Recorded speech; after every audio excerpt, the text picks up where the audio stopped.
4th and goal. Raiders rush 4. Lock in the pocket. Bounces around, throws to the end zone. Back of the end zone, touchdown Denver. Deshaun Hamilton, 9 yards deep in the end zone, goes down to make certain, cradles the football. Let's head out to the hotline and bring on Voice of the Broncos, Dave Logan. You can also listen to him weekdays from 9 a.m. to noon on Logan and Lewis. Dave, thanks so much for the time tonight. How are you? Hey, Ryan. Hey, Ben. Doing well. It's good to hear from you. Now, there's obviously some frustrating things that came out of this game, and we'll spend some time talking about that. But I did think for the first half, they did what was a semblance of complimentary football at times. I know special teams let them down a couple of times, and I know Drew Lock, of course, had those interceptions, but the defense got 3 straight 3-and-outs. The Broncos, when they had the ball north of the 25-yard line, they moved into positive territory, got some scoring in there. Those things that maybe in the first half you take a look at and say, well, we finally played some good football in the first half, maybe that's something to use for next week. Well, I mean, you know what, Ryan, I think there were some good things in the first half. I thought defensively the Broncos hung in there, and you hold the Raiders to 10 points. I thought they tackled well. There were a couple of big plays that the Raiders had or should have had that they had drops. They had a punt return touchdown call back, but the Broncos later in the game had a touchdown call back as well. You know, the bottom line is really when you talk about this football team, I mean, for me, you have to start on the offensive side, and they have to find a way to be able to run the ball. And we just haven't seen that the last 3 weeks.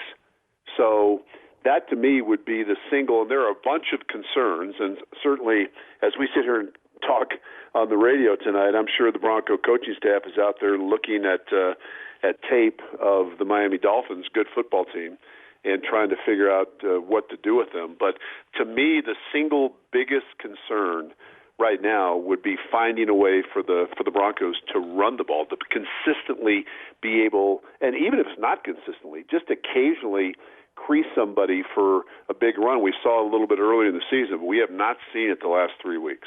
Yeah, and it was, that's part of the thing. It feels like that there's compound problems here with the offensive side of the ball. Everybody wants to pin it on the quarterback or pin it on this and that, but there's multiple things. Your offensive line can't block. Your center's getting dumped back in your quarterback's lap on every play, which is causing him to get in bad habits.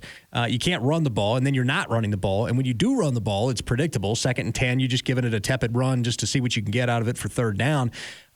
Is there, am I crazy here, or is this just we need to have a come to Jesus, sit down, figure out what Drew Lock does well, and cater to that for the next 7 games?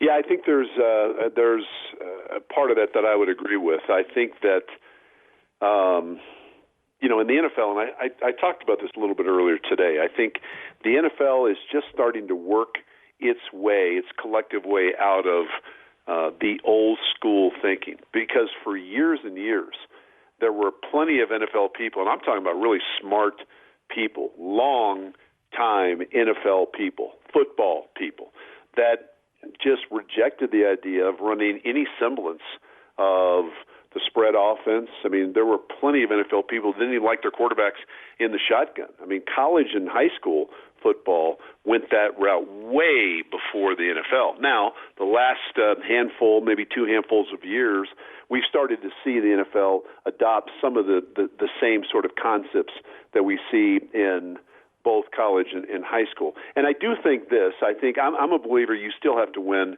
in the pocket in the NFL, right? But I do think you can find creative ways to get your skilled people to space, and also find ways to do what your quarterback is comfortable doing. And I think right now, and I think it's by and large due to the fact that this is a new offensive coordinator, new quarterback coach, new passing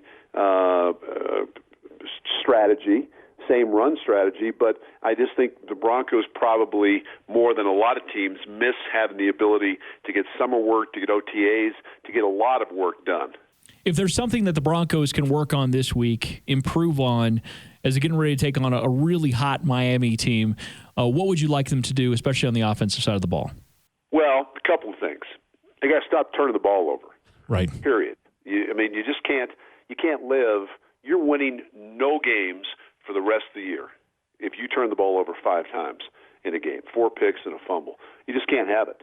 And I went back and looked at the film, and as Peyton Manning used to say, every interception has a story, right? First interception of the game. That's 2-man, and they're running a deep bender in the middle of the field. That's the single hardest coverage to throw the ball downfield on. It's just you're playing man underneath, right on the receiver's inside hip, and you have 2 safeties over the top, right? And he threw a ball that maybe he's thrown a lot in college, maybe because he played at Missouri and they were overmatched at times, and you had to take some chances to make some plays. But there was nowhere to fit that football in. Second interception, which I thought really took the air out of the sails right before halftime, I thought, and I talked to him after the game, thought he might have made the right read, but they're in the red zone. The safety his feet don't move at all, and he drives the bender and just has an easy interception. To me, it reminded me of the Kansas City interception with Daniel Sorensen, where they brought more the Broncos could block. The Broncos went empty. The Chiefs brought 6, so there's a guy coming free, and you've got to hit that little quick out to Noah Fant. That ball's got to be outside. But Daniel Sorensen, he knows they're bringing 6, and he doesn't move. He waits for the receiver to tell him where he's going to go, drives the route, and that went for a pick 6. So the learning curve here is significant for Drew Lock, but they've got to find a way to stop turning the ball over. And then the second thing, as I said earlier in the show, they have to find a way to get the running game going. I mean, Phillip Lindsay has been completely neutered, and Melvin Gordon, I thought, ran really hard against the Raiders, but it was tough sledding. I mean, there was just not much there in the run game. And coaches, that's what they have to find ways to get this thing on track. And sometimes you have to get out of what you are comfortable with and go with something a little bit different, something a little more creative, and hope you can help your team that way. Completely agree. Dave, thank you so much for the time tonight. As always, appreciate it. Okay, guys. All right. Voice of the Broncos, Dave Logan.